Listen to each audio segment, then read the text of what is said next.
Trade unions are formed with the main objective of securing improvements in wages, benefits, working conditions, and socio-political status through collective bargaining.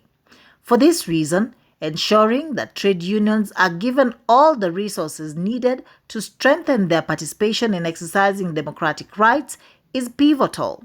However, ensuring consistent improvement in robustness of trade unions can be challenging if the unionists themselves are not well resourced, because then they become compromised.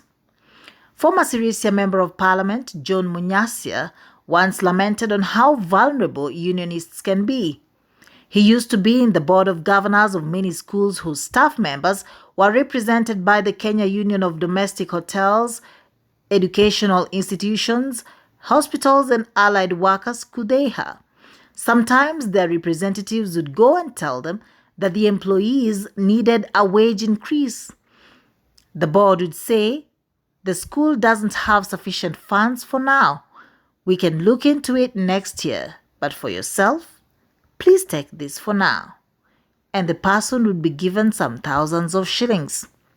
All of them were always satisfied, and they would go out and explain to the employees that the school had no money to give a wage increase. To counteract such practices, the unions must internally find the best people who are committed to its cause and would never betray the union.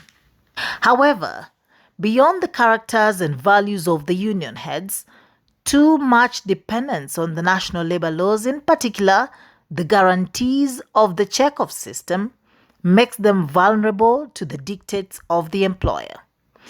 Case in example is 2015, when the Teachers Service Commission withheld the collection of dues for teachers' unions for 3 months between September and November, plunging them into a prolonged financial crisis. Survival of such unions is dependent on robust enforcement of labor laws, which is untenable when the enemy is the government. Just 2 weeks ago, the Kenya Union of Post-Primary Education Teachers called out the Teachers Service Commission for not having remitted union dues for 3 months since August of this year, which is considered victimization of the staff, as is explained by the branch Executive Secretary Moses Wambora. We have suffered enough. Our properties are being repossessed by banks from which we took loans. We are incapable of paying the staff, the executive secretary, the administration. We are not capable of paying rent. We are not capable of paying the executive secretary and administrative assistant. We are not capable of servicing our loans. So the Teacher Service to the Teacher Service Commission CEO, that which is happening now is a disservice and is illegal. In his book, Teachers, Unions and Labor Relations in Kenya, co-authored with John Onyando, Akelo Misori, the Secretary General of Kenya Union of Post-Primary Education Teachers, explores that teachers have also not been empowered to endure a strike. Teachers, he says, are used to monthly income.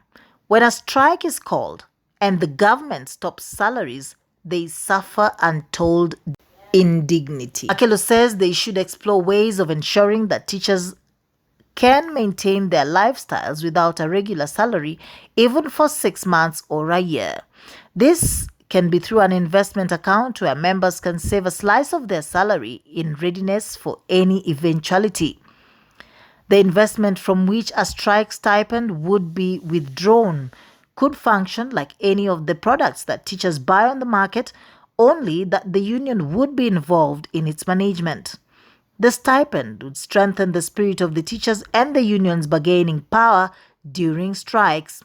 In the absence of a strike, the money would be given back with interest, say over 10 or 8 years intervals. In her paper, an investigation into some of the challenges facing trade unions in Kenya, A case study of bakery, confectionery, manufacturing and allied workers unions in Nairobi, Purity Gaki Muthamia, identified a number of other challenges that weaken unions: mismanagement, political interference, poor economic growth, inability to adapt technological advancements in industry relations, and unemployment. Others are lack of political goodwill, training, policy guidelines, incompetence among trade union officials, globalization, new management styles, and sometimes union rivalry.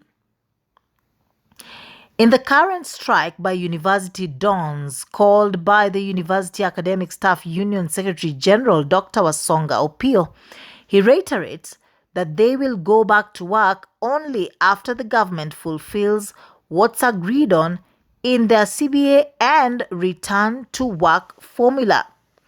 The chairperson Uwasu Grace Nyongesa also noticed that the issue has always been delay in negotiation of CBAs. If you have given a member 7%, it will show. And we are not dealing with illiterate people. Don't know how to calculate 7% and 4%. So you cannot cheat them. And you want UWASU officials to be part of that manipulation? That one we will not do. I want to tell UWASU members wherever they are, just work today up to midnight. Work today up to midnight. Midnight. With 1 minute. Down your tools. We must order the return to work formula. We must honor the recognition agreement that we have. And we are also telling the government that it is time CBAs are negotiated in time. When there is delay in negotiation, somebody starts sitting back and saying this figure is too high.